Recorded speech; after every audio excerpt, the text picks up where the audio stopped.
Assalamualaikum warahmatullahi wabarakatuh. Apa kabar teman-teman? Gimana, sehat ya hari ini gitu. Jangan ikut-ikutan sakit. Pokoknya kita harus tetap survive gitu dalam menghadapi tantangan-tantangan yang baru-baru ini gitu nampak di depan mata kita.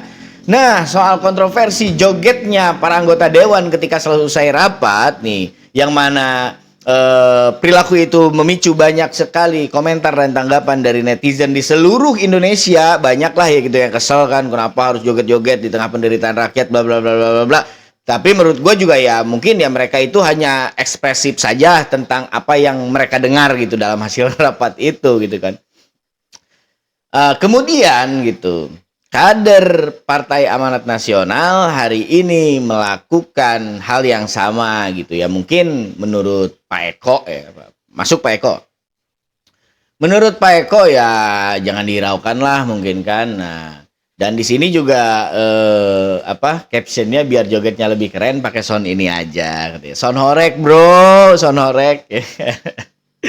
Sound horek ya. Nah, gimana tanggapan kalian nih buat para netizen yang budiman tentang video ini gitu, video yang diunggah oleh Mas Eko di akun media sosial pribadinya kan? Apakah memang ini adalah sebuah bentuk bahwa Mas Eko itu sebenarnya tidak menginginkan keributan gitu. Jadi Mas Eko ini kan di sini mungkin mencoba menyampaikan bahwa katanya ya udah sih jangan gaduh gitu kan. Kalau selagi masih ada hiburan gitu, selagi semuanya masih bisa dinetralisir dengan cara ya kita happy aja gitu. Kenapa kita harus ribut? Ya juga bener gitu. Kenapa mesti ribut-ribut gitu, enak kita joget aja ya. Soalnya ada nih salah satu republik yang namanya di sini gua namain Republik Indako, yang memang anggota dewannya juga waktu itu pernah ngalamin kenaikan gaji gitu kan, yang mana sekarang Republik Indako kalau nggak salah itu menempati urutan kedua kalau nggak salah ya, kedua gaji anggota dewan tertinggi di dunia gitu. Nah, Republik Indako ini kebetulan kemarin baru dinaikin lagi gajinya, dan mereka juga ya melakukan hal yang ekspresif gitu, berdua joget-joget gitu kan dengan cara merayakan sesama anggota dewan di sana, yaitu sah-sah saja sih. Masyarakat di sana memang ada juga sih yang berontak gitu dan ada yang kesel, tapi ya nggak semuanya dan itu mudah saja ditangani. Dan ada salah satu anggota dewan di sana dari partai Alang Ujur yang ya membalas komentar-komentar dari netizennya dengan cara berjoget lagi gitu di akun media sosial pribadi. Ya mungkin Mas Eko juga meniru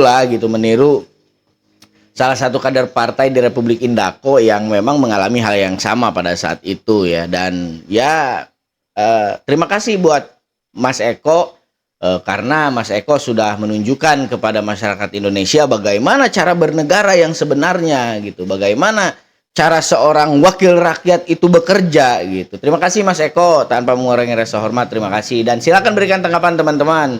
Dan gua agak fokus ya, agak ini sama salah satu komentar nih kan di medsosnya. Komentar dari Erika Ayu Safitri 1. Astagfirullah katanya, nantangin rakyat dia, catat partainya PAN, katanya nggak boleh kayak gitu.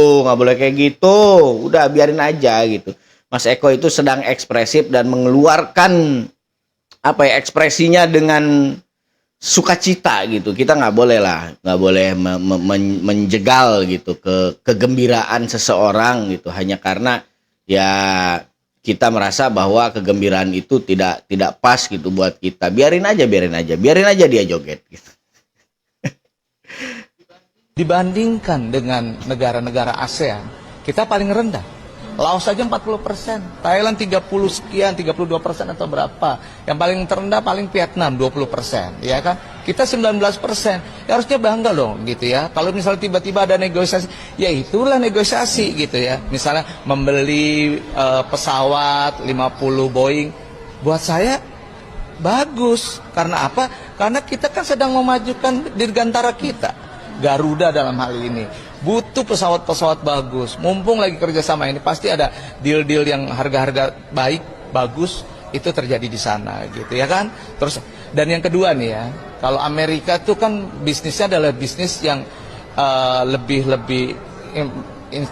infrastrukturnya lebih berat dibandingkan dengan massal.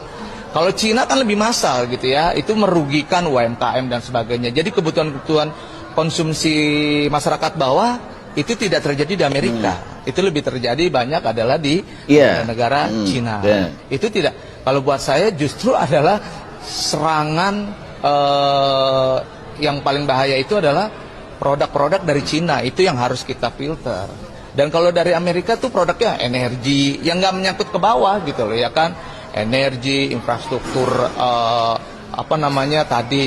pesawat dan sebagainya. Jadi kalau buat saya sekali lagi DPR, Komisi 6 mengapresiasi langkah-langkah yang diambil oleh pemerintah dalam hal ini dari 32% menjadi 19%. Tuh, jadi Mas Eko di sini kan menyampaikan data gitu. Yang intinya gue juga agak kurang paham ya. Yang mungkin intinya beliau ingin menyampaikan bahwa ya kita itu lebih baik gitu dari Vietnam dan dari negara-negara yang Pak Eko sebutkan tadi gitu, dan kita harus bisa menghindari serangan pasar dari Cina gitu dibanding Amerika, karena Amerika itu ya kontrak perdagangan dengan kita itu hanya di bidang energi yang memang nggak nyampe ke bawah, sementara Cina kan gitu banyak lah lewat media sosial gitu, lewat akun jual situs jual beli online gitu, yang mana itu memang nyasar langsung ke bawah gitu loh maksud Mas Eko. Tapi gua fokus sama salah satu komentar dari Puput. Coba Pak Eko yang terhormat sebutkan 5 butir Pancasila tanpa membaca.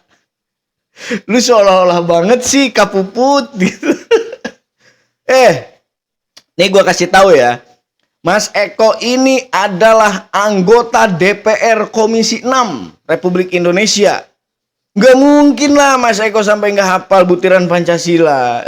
Gila. Nggak mungkin, itu nggak mungkin banget. Mas Eko hafal. Pembukaan Undang-Undang 1945 aja gue yakin Mas Eko hafal. Yang bunyinya waktu SD nih sering kita baca Undang-Undang Dasar Negara Republik Indonesia tahun 1945 bla bla bla. Gue yakin Mas Eko hafal. Ya karena beliau pejabat loh, wakil kita. Bagaimana kita kemudian akan mempercayai Mas Eko sebagai wakil kita kalau butiran Pancasila saja beliau tidak hafal, kan gitu. Jangan sekali bertanya ataupun memberikan challenge seperti itu kepada seorang anggota Dewan Komisi 5, Komisi 6 ya tadi. Nggak boleh. Mas Eko ini ya gua sangat apresiasi lah terhadap kinerja yang sudah dilakukan oleh Mas Eko selama ini, dan gua juga yakin bahwa Mas Eko ini orang jujur gitu. Semoga keyakinan gue nggak meleset, itu aja sih intinya. Jadi gimana menurut teman-teman nih? Silahkan tuliskan tanggapan kalian di kolom komentar ya. Tuliskan, tapi jangan anarkis. Jangan berkomentar miring dan menyakiti hati seseorang gitu. Itu nggak boleh. Nah, ini parah nih.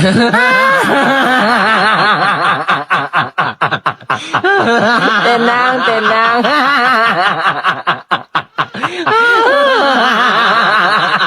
Nah, iya. nih.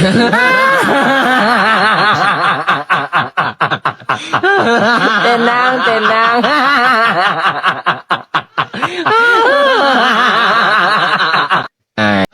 Nah sekarang Bapak datang dengan 1 miliar, bisnis modelnya nggak ada. Bapak mau yakinkan siapa? Nggak bisa, Pak. Ini yang Bapak harus paparkan. Jadi jangan kejar di media 80.000. Itu omong-omong aja, omong kosong, Pak, itu, Pak. Hanya jumlah aja.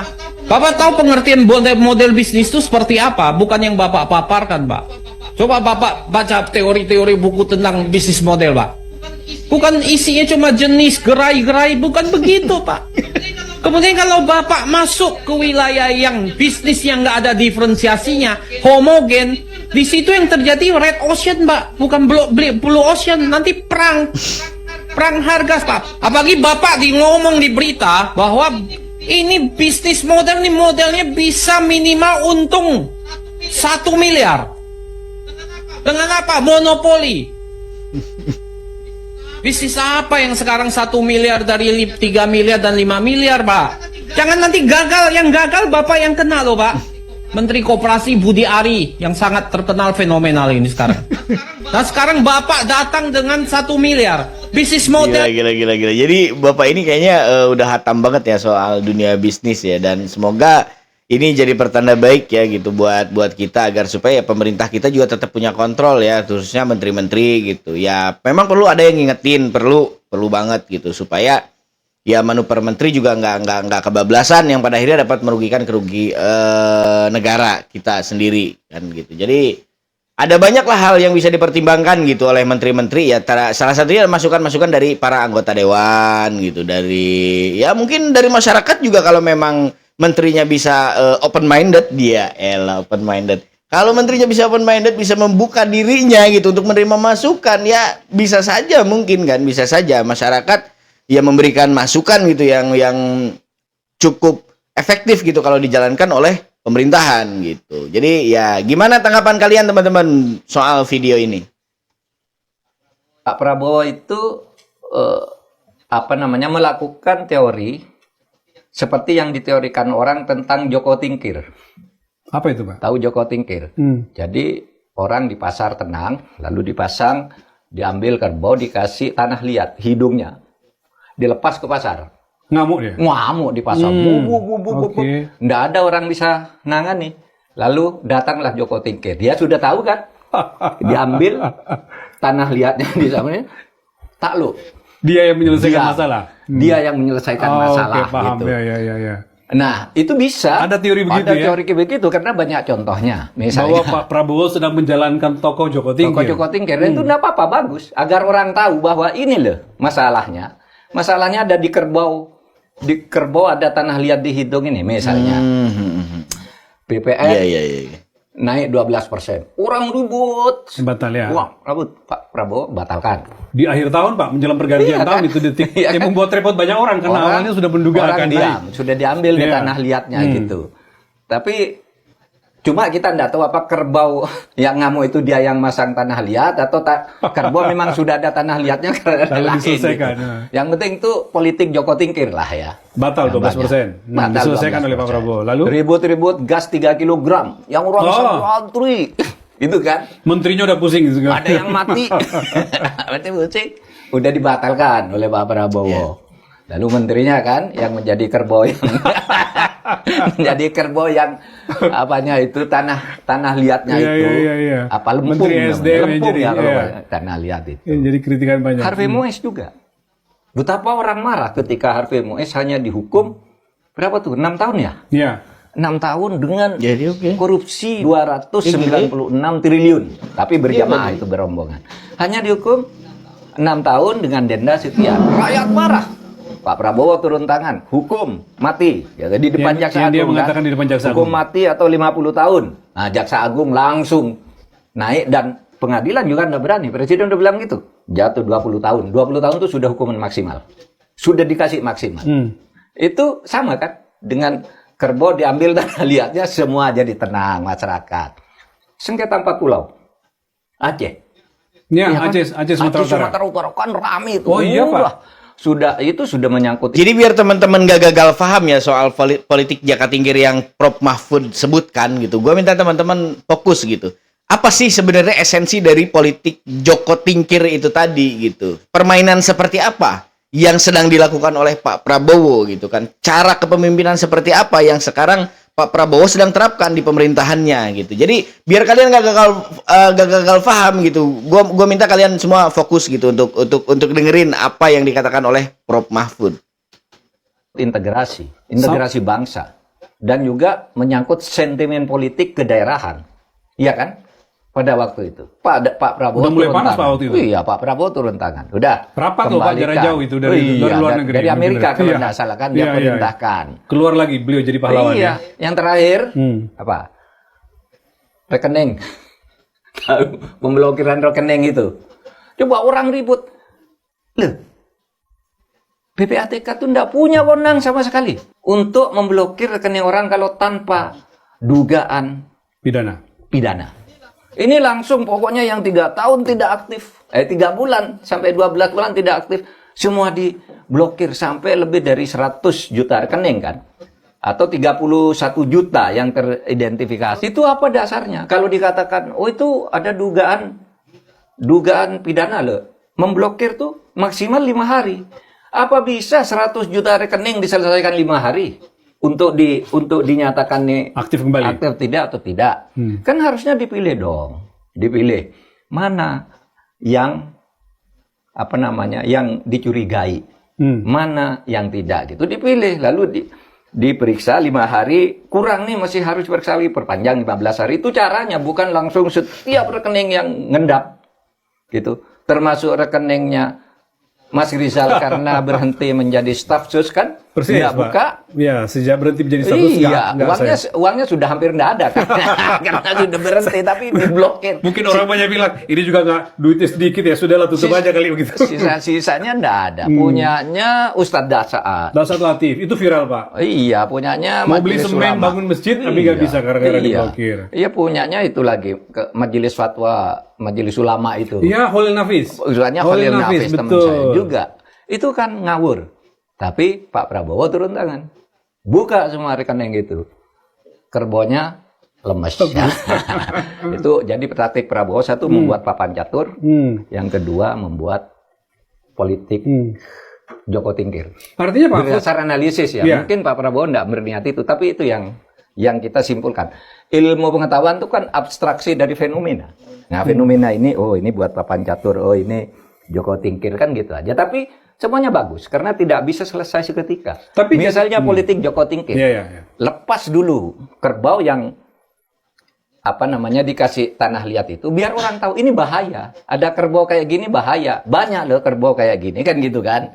Sehingga semua bersiap-siap gitu. Satu lagi ya Pak Mahfud belum sebut soal Joko Tingkir tadi, yang fenomenal belakangan ini. Apa tuh? Hasto dan Tom Lembong. Hasto Prabowo dan mengeluarkan Hasto. iya. Itu kan gede banget Pak, abolisi Iya kan? dan amnesti. Iya kan?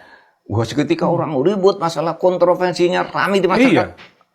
Prabowo turun tangan, gitu kan? Nah, itu termasuk politik Joko Tingkir. Tapi jadi pertanyaan publik Pak, masa penyelesaiannya akan begitu Pak? Oh, enggak. Ya, Makanya keputusan dibikin dulu ya dalam tanda petik ya urusan belakangan kita bisa selesaikan dengan nggak boleh. hadirnya seorang Nggak presiden, kan nggak boleh. bagus Nggak begitu. boleh. Tetapi sebagai pancingan kepada kesadaran politik masyarakat, ini loh banyak yang kayak gini loh sejak dulu. Lepas dulu satu nih cara menyelesaikan gini dan yang lain jangan ngulangi. Itu kan politik Joko Dan Tingkir jangan bisa ngulangi, begitu. ya. Jangan ngulangi loh. Ini ada kayak gini.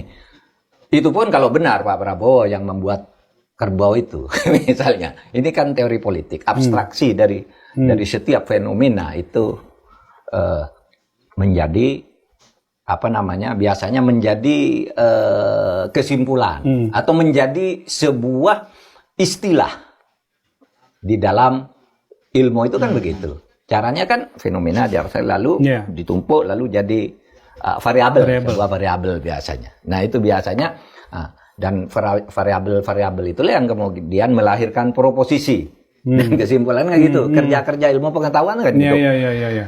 Oke, itu ya. Kita berharap ya 17 Agustus tahun 2025.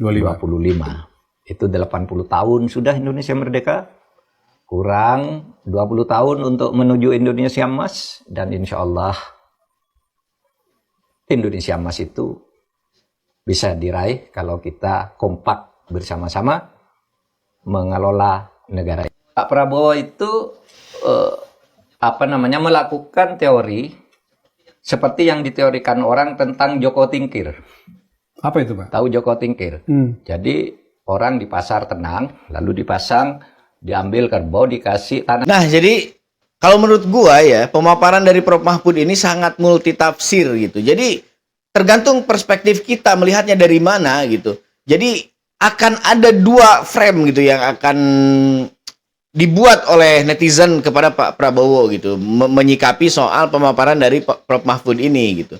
Ya tergantung kalian itu melihat Pak Prabowo dari sisi yang mana dulu gitu. Kalau memang ya dari awal kalian memang sudah kurang respect gitu terhadap Pak Prabowo, pemaparan dari Prof Mahfud ini akan lebih meyakinkan kalian lagi bahwa ya ternyata Prabowo itu ya buruk gitu. Tapi kalau memang kalian dari awal sudah memiliki respect kepada Pak Prabowo gitu. Nah, ini juga akan meyakinkan bahwa oh, Pak Prabowo ternyata selama ini melakukan ini untuk ini supaya masyarakat tahu gitu kan, supaya masyarakat itu paham, supaya masyarakat memberikan dukungan kepada Pak Prabowo Subianto gitu loh. Jadi sangat multitafsir gitu menurut gua, karena ya itu tadi gitu. Polanya ya tergantung sudut pandang dari mana kita melihatnya gitu kan, dari arah mana kita melihat sisi pemaparan ini gitu. Jadi ya silakan teman-teman tuliskan komentar kalian di bawah gitu, supaya ya bisa ketebak nih kan yang mana yang memang dari awal sudah tidak memiliki respect kepada Pak Prabowo gitu, dan dari awal memang sudah memiliki respect kepada Pak Prabowo. Itu bakal kelihatan banget gitu, bro. Jadi memang ada plus minusnya dalam pemaparan ini gitu kan, buat Pak Prabowo khususnya di sini kan. Tambang itu kalau nggak di Kok bisa dibilang ada apa-apa suruh pulang? Bikin malu aja ini. Kalau orang ke rumah sakit itu pasti karena sakit. Karena membutuhkan pertolongan dari Bapak Ibu semua yang ada di sini. Harusnya yang harus kita lakukan mempermudah mereka, membantu mereka, menolong mereka. Kalau misalkan memang orang kampung, orang desa, belum ada rujukan, tapi memang dia harus ditanganin dulu, tanganin aja dulu. Jangan diputar sana, putar sini, putar sana, putar sini, keburu mati orang. Jadi itu saya minta, sekali lagi saya minta rumah sakit RSUD Kajen, apabila sekali lagi kalian menggampangkan, ya membuat orang-orang susah, apalagi sampai orang celaka, saya akan tindak tegas, tidak akan ada toleransi sama sekali. Karena ini membuat malu marwah harga diri Kabupaten Pekalongan, rumah sakit RSUD Kabupaten Pekalongan. Paham atau tidak Bapak Ibu? Jangan sampai saya sendiri yang turun untuk marah. Saya tidak pernah marah selama saya menjabat. Terima kasih Bu Adia Fadia Arafik gitu, yang dimana statementnya sangat mewakili masyarakat Indonesia kebanyakan gitu, karena ya persoalan kesehatan itu kan selalu menjadi persoalan utama gitu di negeri ini, yang mana memang pengaplikasiannya juga belum maksimal juga sampai hari ini gitu, khususnya ya dari pihak-pihak rumah sakit. Mungkin ya ada juga mungkin ya memang rumah sakit memiliki alasan tertentu gitu untuk menolak seorang pasien gitu kan, tapi ya kemanusiaan juga ya itu nomor satu sebenarnya gitu. Jadi bisa kita bayangin gitu kalau memang ada seseorang gitu yang memang sedang dalam perjalanan gitu kan, terus dia kecelakaan, terus penanganannya nunggu anggota keluarga dulu, ya keburu mati gitu kan. Pada akhirnya ya itu yang dimaksud. Terutama soal BPJS nih, BPJS yang selama ini dianaktirikan gitu kan oleh pihak-pihak rumah sakit. Nah di sini juga gua minta semoga kedepannya lebih baik lagi lah gitu dalam pengelolaan BPJS itu. Jangan dikira gitu orang-orang yang berobat menggunakan asuransi BPJS itu ya mereka itu bukan manusia gitu. Mereka manusia juga yang wajib ditolong, dan itu tuh kalau urusannya kesehatan itu ya artinya kan nyawa gitu urusannya. Masa iya sih gitu kan cuman karena biaya gitu kita harus ngebiarin nyawa seseorang melayang gitu kan. Baik, terima kasih sekali lagi Bu Fadia Rafik gitu atas pernyataannya yang sangat mewakili masyarakat Indonesia.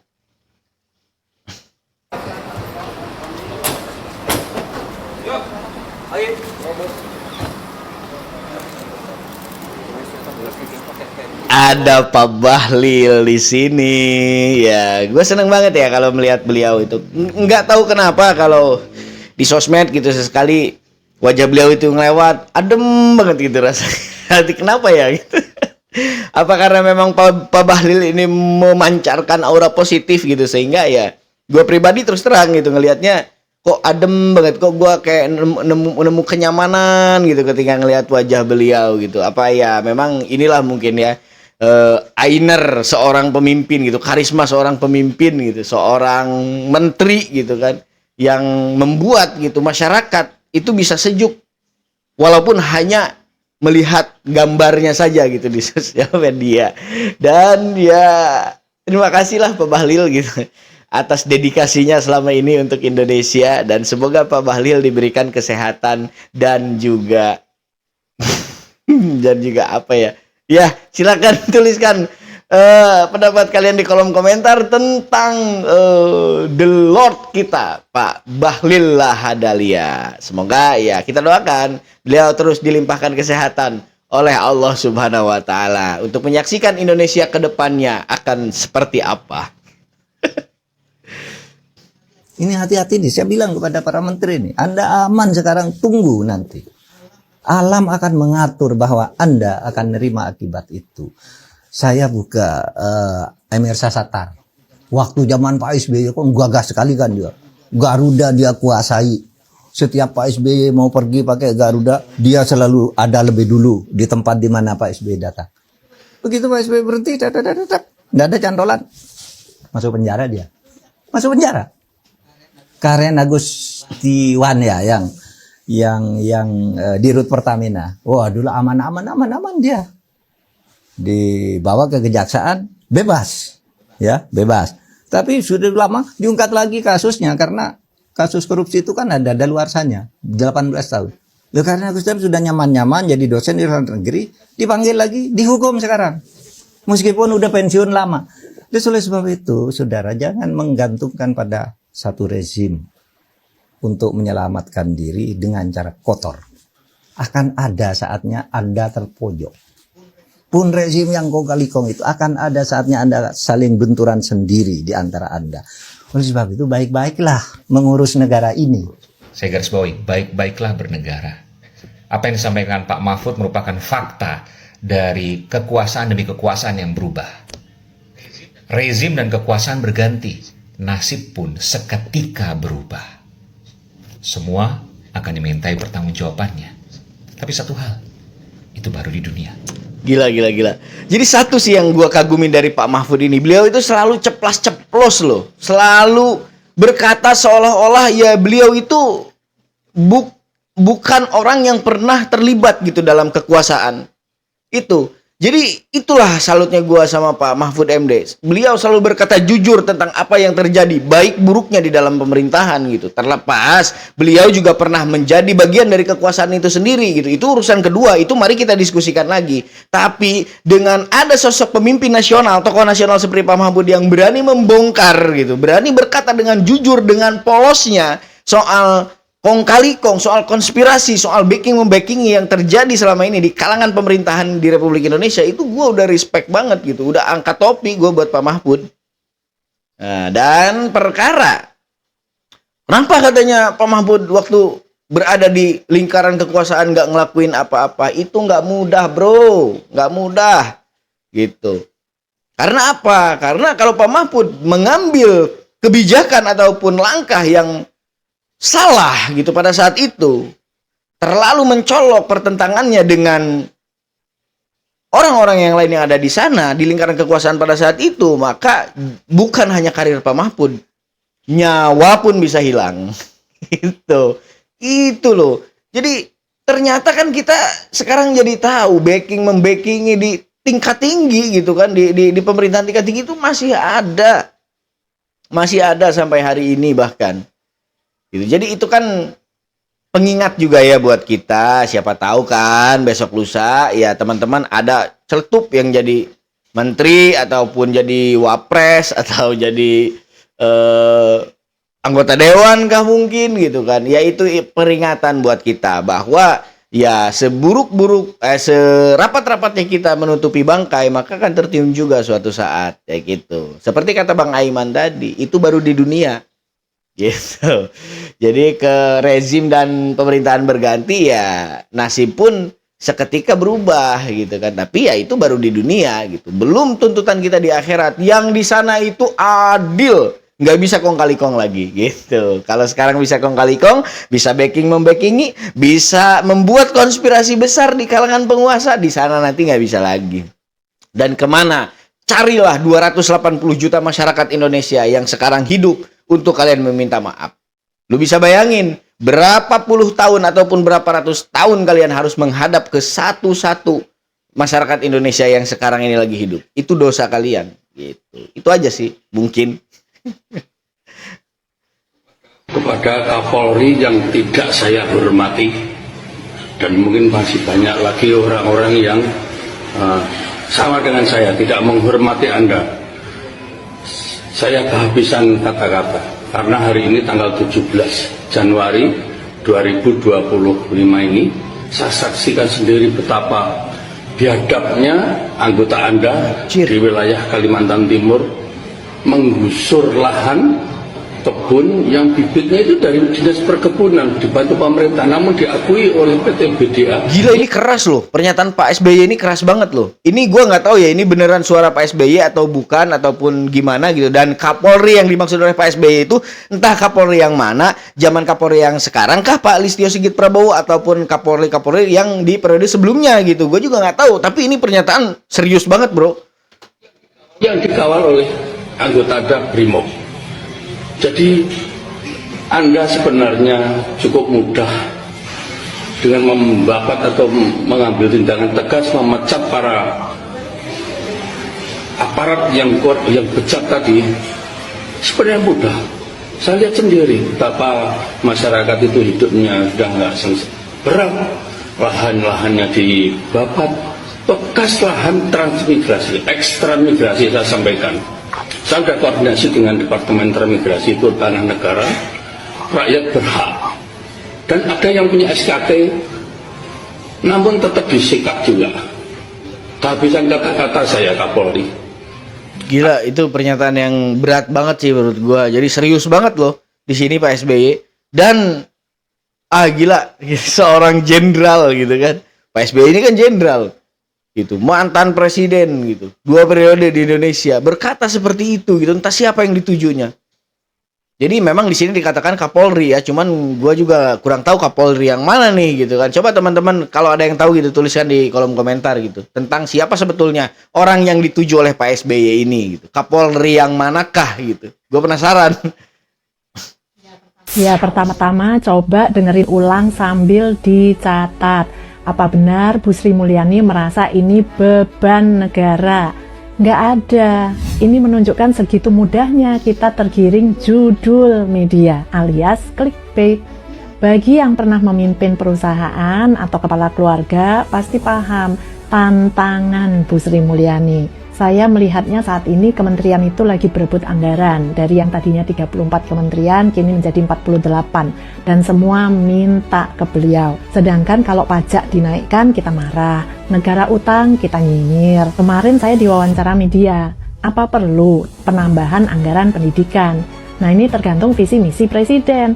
Dengan anggaran terbatas, mau fokusnya kemana di pemerintahan yang sekarang? Tapi yang lebih penting dipertanyakan, apakah 20% anggaran pendidikan selama ini sudah efektif? Kenyataannya kan banyak yang bocor.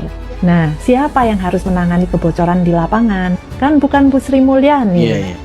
Pemda se-Indonesia dan pengawasan masyarakat. Masyarakat diwakili oleh siapa? DPR dan DPRD. Jadi kita sibuk menghujat Bu Sri Mulyani padahal sumber masalahnya tidak disorot. Gaji guru yang dikeluhkan hanya 200 sampai 300 ribu itu guru honorer, bukan guru ASN. Kisaran gaji pokok guru ASN itu antara 2 sampai 7 jutaan lah ya. Ditambah tunjangan-tunjangan itu bisa mencapai belasan juta. Kalau honorer itu honor, bukan gaji. Belum menjadi pegawai tetap. Kenapa guru honorer tidak diangkat jadi guru tetap?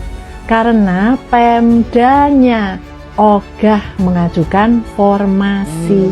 Guru honorer seringkali hanya dijadikan alat politik, diiming-imingi diangkat kalau memilih calon kepala daerah atau anggota dewan. Setelah terpilih ditunda lagi. Jadi kalau mau berempati ke guru honorer, sorot dan awasi Pemda dan DPRD-nya. Minta transparansi anggaran, minta bikin website di tiap sekolah untuk melaporkan ke masyarakat. Jadi kita semua bisa ikut ngecek karena DPRD-nya entah kemana. Dan anggaran untuk guru honorer itu terpisah, tidak masuk anggaran gaji, itu masuk di dana BOS, barengan dengan anggaran sarana dan prasarana. Ada yang pernah ngecek nggak berapa dana BOS yang diajukan dan berapa yang benar-benar digunakan untuk membayar guru honorer?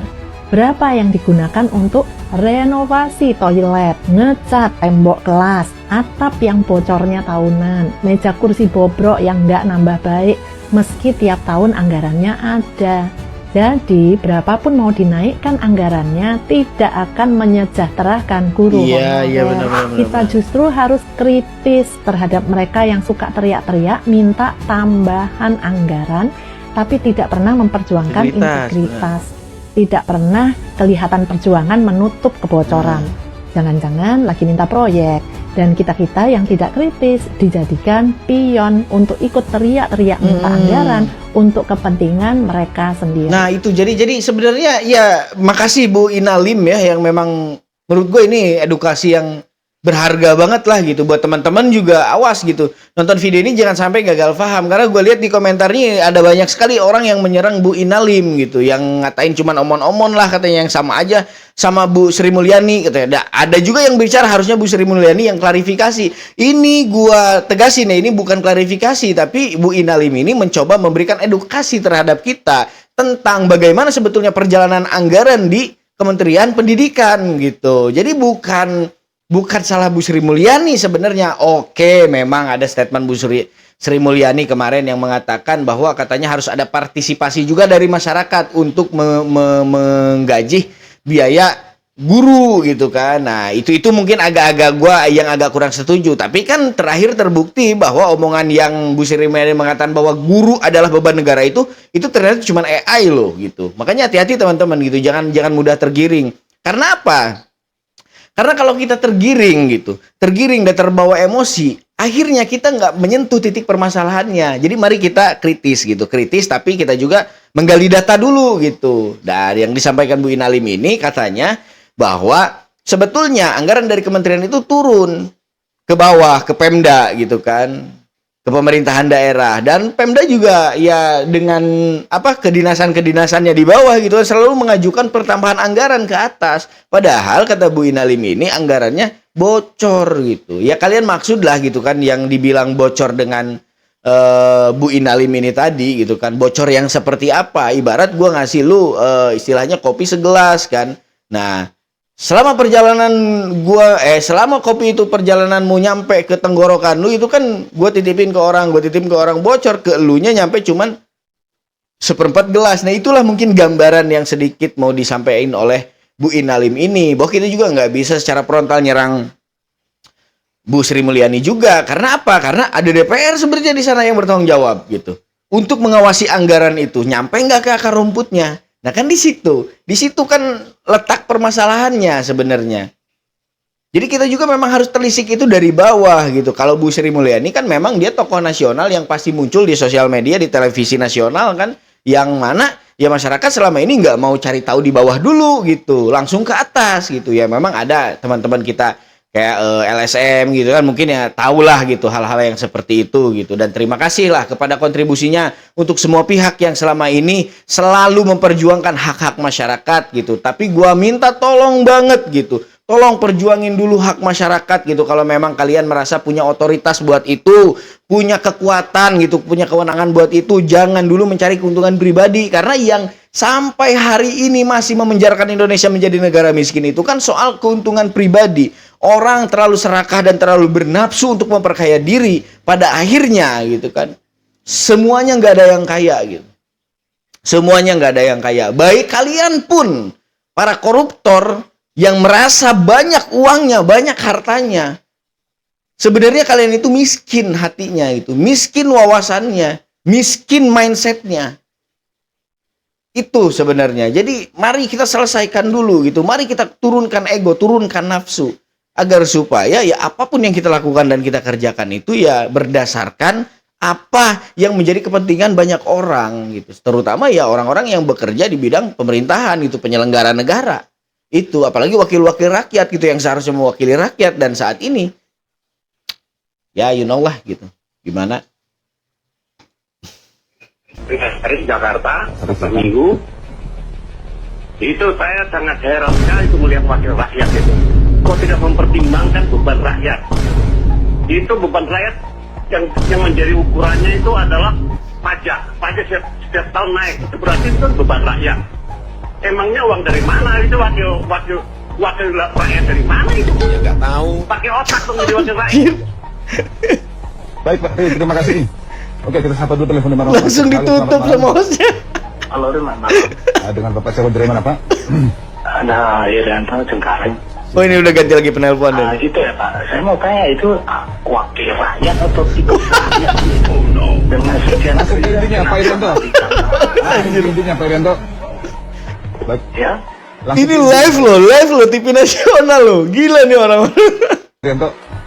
Ya itu kenapa sekian duit itu sekian triliun kok nggak ditambah ada aja Transjakarta yang sudah ada. Kenapa mesti MRT yang sekian Terima triliun? kasih Pak Rianto. Itu. Halo, selamat malam. Dengan Ibu siapa Bu dari mana? Bu Astri, Bekasi. Bu Astri, silakan Bu. Saya sarankan kalau ngundang dari anggota DPR itu yang smart dong Pak, yang menguasai masalah. Gila. Ya. Kenapa Bu? Ibu kenapa? Ekspresinya bro. Dia 22 triliun ini ya DPRD. Kok sekarang ributnya minta ampun? Masalah artis. Dulu tuh ngapain aja dia? Gila netizennya. Ini video lama sebenarnya bro. Kayaknya gitu dari kualitas grafiknya ini kayaknya video lama gitu. Tapi ternyata gitu zaman dulu juga memang udah banyak banget orang yang kesel gitu dengan kinerja anggota dewan di Republik Indonesia, dan sekarang sudah mulai mungkin sudah mulai terulang lagi karena ya gue lihat di sosial media kan udah banyak banget gitu komentar-komentar miring soal kinerja anggota DPR gitu, bukan orangnya, bukan kinerjanya gitu. Dan kalau gue bahas di sini kinerja ya sadar diri aja lah gitu. Itu maksud gue. Ibu Sri Mulyani yang katanya Menteri Keuangan terbaik di dunia 3 kali, terbaik buat siapa? Terbaik buat Bohir, ya terbaik buat World Bank. Nah, dia mengatakan kemarin yang tidak mau bayar pajak keluar dari Indonesia. Nah iya itu statement dari dia yang itu mengatakan gitu kemarin, dari yang Bu tidak mau Sri bayar Mulyani pajak itu juga keluar sih dari Indonesia. sebenarnya gua garis bawahin gitu kan, yang gua pribadi nggak setuju gitu ada bahasa seperti itu gitu. Jadi terkesannya kan penyelenggara negara itu nggak memiliki nggak memiliki rasa kepemilikan terhadap rakyat gitu ya. Mereka yang hanya tahu itu ya rakyat itu bahan perasaan gitu kan. Jadi kesannya kan jadi kayak gitu kan. Yang nggak mau bayar pajak ya jangan tinggal di Indonesia gitu. Jadi kita tinggal di Indonesia ini buat dipajakin doang gitu kan. Sehingga kalau kita nggak bayar pajak kita disuruh pergi gitu. Emang ini tanah siapa gitu kan. Jadi itu sih yang membuat stigma Bu Sri Mulyani jelek itu di awalnya gitu. Jadi ya mudah-mudahan ke depan nggak ada lagi lah perkataan-perkataan yang seperti itu gitu dari seorang pejabat gitu. Yang 12% itu. Coba buat apa jadi menteri? Kalau bukan bikin yang 12% itu. Coba buat apa jadi menteri? Kalau bukan bikin tenang rakyat, harusnya seorang menteri turunkan pajak. Betul. Itu baru menteri. Kalau kayak gitu mah nggak usah Pak. Ya kawan-kawan di sini juga bisa. Setuju. Putri Bapak bisa kok. Dan saya lihat Putri Bapak lebih hebat. Secara ekonomi memang harus segitu Pak. Jadi kita nggak butuh orang pintar Pak. Yang kita butuh adalah orang punya hati adil. Betul. Dan bijak. Betul. Ya, nggak perlu kita. Ya orang-orang pintar malah apa? Bikin keminter gitu loh. Bikin membuat bangsa ini rusak. Dulu saya sungkan-sungkan ngomong. Sekarang saya tidak sungkan. Kenapa? Saya tahu betul apa yang mereka lakukan. Ya, bergaya sana, naik mobil sana, dihormatin kanan kiri. Betul. Itu pergi bolak-balik luar negeri, duit siapa? Duit rakyat. Saya tanya kan kemarin. Apakah kalian selama 10 tahun ini pernah keluar negeri? Bang Dharma Itu orang yang keluar negeri itu uang kalian pensiunan jenderal polisi yang menurut gua juga banyak sih dari statement beliau yang gua setuju gitu, gua respect meskipun ya ada beberapa yang gua kurang setuju gitu. Tapi ya selepas itu ya menurut gua orang-orang seperti Bang Dharma ini ya perlu juga lah gitu buat sering kita tonton gitu kan konten-kontennya di sosial media gitu, entah dia lagi diundang siapa gitu, karena ya ini menurut gua dapat nambah wawasan kita gitu soal kepemerintahan, soal geopolitik, tentunya soal konspirasi lah yang selama ini terjadi gitu. Meskipun ya namanya konspirasi ya entah benar entah enggak. Konspirasi itu sifatnya hanya bersifat tebakan gitu dari analisa yang selama ini kita lihat gitu, dari analisa-analisa orang-orang yang mungkin memperhatikan situasi pada saat itu gitu kan. Jadi respect Bang Dharma Pengrekun.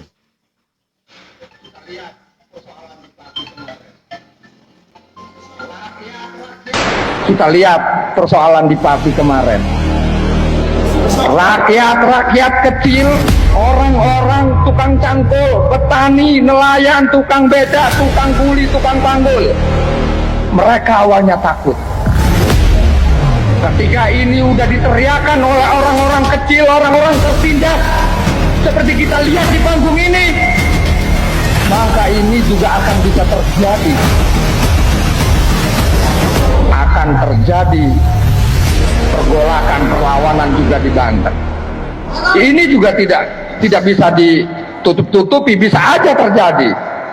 Bukan hanya air yang bisa tsunami, tapi juga manusia pun akan terjadi seperti air, bisa jadi tsunami. Nah, ini yang kami ingatkan kepada pemerintah, baik-baiklah kalian, jaga diri kalian baik-baik. Gila ini ancaman ya, juga ancaman dari masyarakat Banten gitu buat para penyelenggara negara yang selama ini bekerja nggak sesuai porsinya gitu, yang malah kebanyakan menyelewengkan anggaran gitu. Dan ini menurut gua ini ancaman serius loh gitu, menurut gua ancaman serius. Dan gua minta gitu, peristiwa yang pernah terjadi di masa silam itu nggak pernah terjadi lagi lah gitu, karena pasti bakal ada korban gitu, pasti bakal ada kerugian material gitu, pasti ada beban mental gitu di masyarakat. Dan Indonesia kembali lagi harus ngebangun pemerintahan, tentunya ya harus ngebangun kepercayaan lagi gitu kepada masyarakatnya.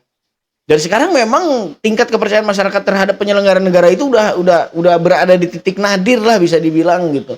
Jadi tolonglah gitu kepada para penyelenggara negara supaya secepatnya rubah gitu konsepnya, secepatnya berbalik pikir gitu, secepatnya cobalah gitu pentingkan dulu kepentingan rakyat, sentuh dulu urgensi yang selama ini menimpa rakyat gitu. Jangan kalian membuat kebijakan dengan semena-mena dan berbasis keuntungan gitu. Walaupun nggak semua, gua bilang di sini oknum, nggak semua, masih ada mungkin beberapa orang yang waras gitu, yang memang bekerja buat masyarakat. Dan biasanya orang seperti itu nggak terlalu mencolok.